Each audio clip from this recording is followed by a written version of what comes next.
ओम नमो भगवते रामकृष्णाय।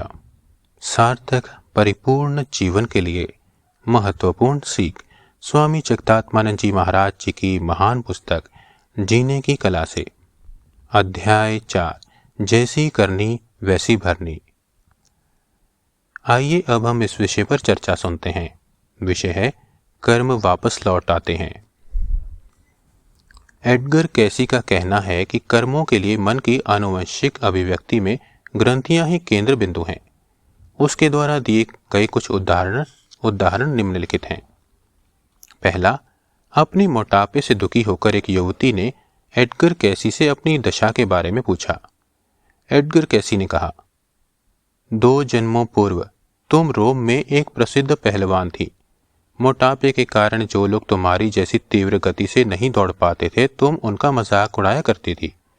अब तुम स्वयं इसलिए इतनी मोटी हो ताकि पुनः उसी प्रकार लोगों की कष्ट ना पहुंचा सको। दूसरा, एक महिला की हालत बड़ी दुखदायी थी। वे अपने पूर्व जीवन में एक फ्रांसीसी कॉन्वेंट स्कूल में अध्यापिका थी।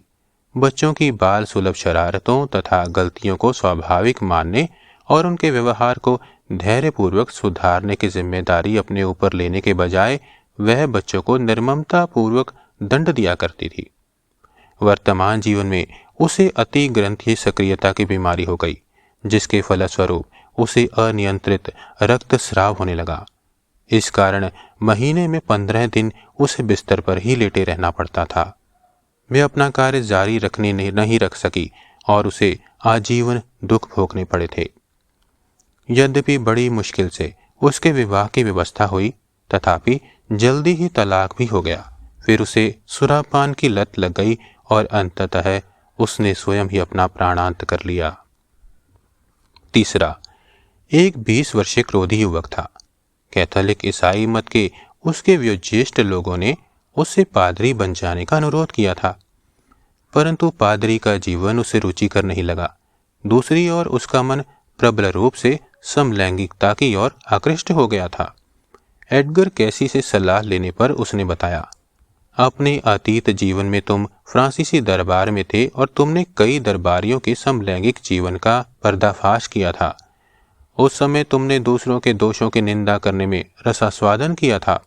तुमने अपनी कार्टून बनाने की कला का उपयोग पूर्णतया इसी उद्देश्य के लिए किया था। एडगर कैसी कहते हैं, इसलिए दूसरों की निंदा मत करो ताकि तुम्हारी निंदा ना हो, क्योंकि जिस मानदंड से तुम दूसरों को मापते हो, बाद में उसी से तुम्हें भी मापा जाएगा। दूसरों में तुम जिस दोष की निंदा करते हो, वही दोष तुम में आ जाएगा। कैसी बारंबार कहते हैं कि दूसरों के दुखों को समझने की चेष्टा किए बिना अपनी धर्म संस्कृति तथा ज्ञान का अतिशय अहंकार गंभीर प्रतिक्रिया पैदा करेगा।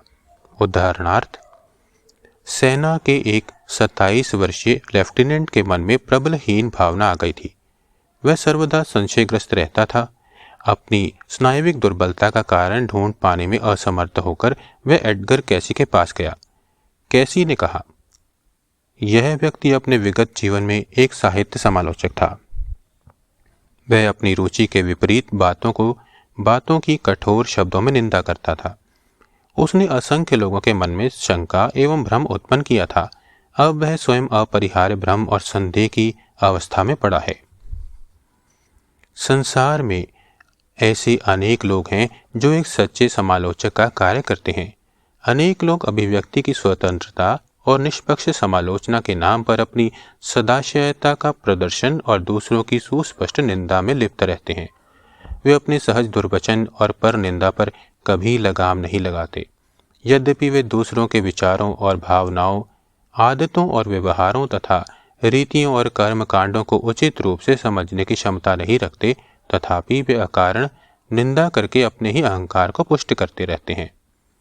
वे स्वयं को दूसरे से हर मामले में श्रेष्ठ समझते हुए घृणित और तुच्छ निंदा में लिप्त रहते हैं। इस अहंकार का फल वे एक अन्य जन्म में और एक अन्य परिवेश में पाएंगे। इसका तात्पर्य यह नहीं कि रचनात्मक आलोचना का कोई महत्व नहीं है, पर किसी अन्य व्यक्ति की विफलताओं को बढ़ा चढ़ाकर देखना और अति रंजित भर्त्सना में लिप्त रहना निस्संदेह बुरे स्वभाव का ही द्योतक है। कैसी का कहना है कि व्यक्ति को अपने द्वारा बोए गए बुराई के इस बीज का बुरा फल चखना पड़ेगा। ओम शांति शांति शांति। हरिओम तत्सत। श्री राम कृष्ण अर्पणमस्तु।